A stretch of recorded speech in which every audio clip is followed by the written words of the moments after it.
First ever U.S.-China Greener Consumption Forum convenes and starts in Washington, D.C. The goal of the forum is to address the environmental challenges that both countries face due to consumption. Joining us is our special guest to discuss more is Diane MacEachern. She is the author of the book, Big Green Purse. And welcome to the show. And you know, whenever we talk about green topics, everyone gets very excited and there's always new technologies. But in your book, you talk about ways that you basically address it, and it's not necessarily a high-tech thing, it's more of a people thing. Tell me first about this, a little bit about the forum and what you're trying to do here. So the point of the forum is really to bring together the world's two consumer superpowers, China and the United States, and to focus particularly on women, because women spend 85 cents of every dollar in the marketplace, and it's true in China as well as the U.S. You think that's enough?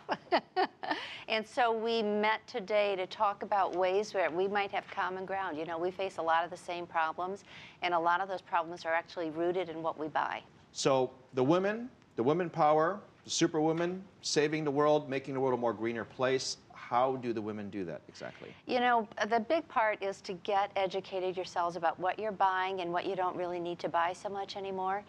There are so many new green products in the market today, and one of the things that we're doing is actually creating demand for companies to create greener, cleaner products. I'm just curious as I'm listening, are women more aware of the green issue than men? By and large, the research shows that they are, and it has to do with the fact that we're generally the caretakers of the societies that we live in, right? And we're more attuned to air quality issues, air pollution, water pollution, all those kinds of things. So you'll find, I think, in both countries that women are really on the front lines of trying to change the world. So you hear the forum trying to build awareness for this. What exactly is the goal? What would you like? Is it just awareness, or are you expecting more action? You know, I think the goal is really ultimately to reduce consumption and the products that we do buy to try and make them as green and clean as possible. So what we're hoping to do with the forum is to create a groundswell of interest in projects that we can mount together in China and the United States to achieve some of those goals. What's the response been? You know, I've lived in both China and the U.S., obviously, and I can tell you that there is a strong awareness of recycling and all these things that we read about.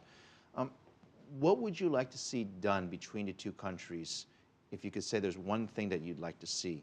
You know, I'd love to see us mount a campaign on both countries to reduce the use of plastic water bottles.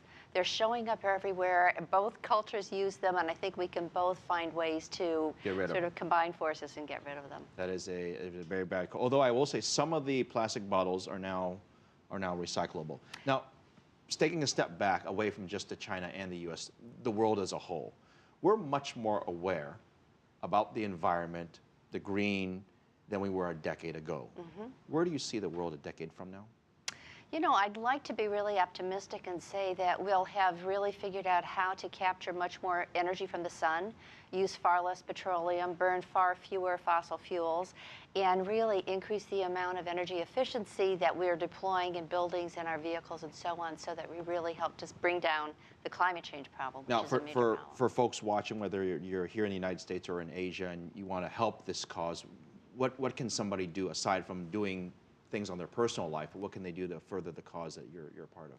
You know, I really encourage people to start consciously shifting their spending to products and services that offer the greatest environmental value. Organic food, reusable water bottles instead of plastic water bottles, a very fuel-efficient car, mass transit. Just think about shifts that are within the realm of possibility for your lifestyle. All right. Author of Big Green Purse, Diane MacEachern. Thank you very much for joining us on Biz Asia America, and best of luck to you and your cause. My pleasure.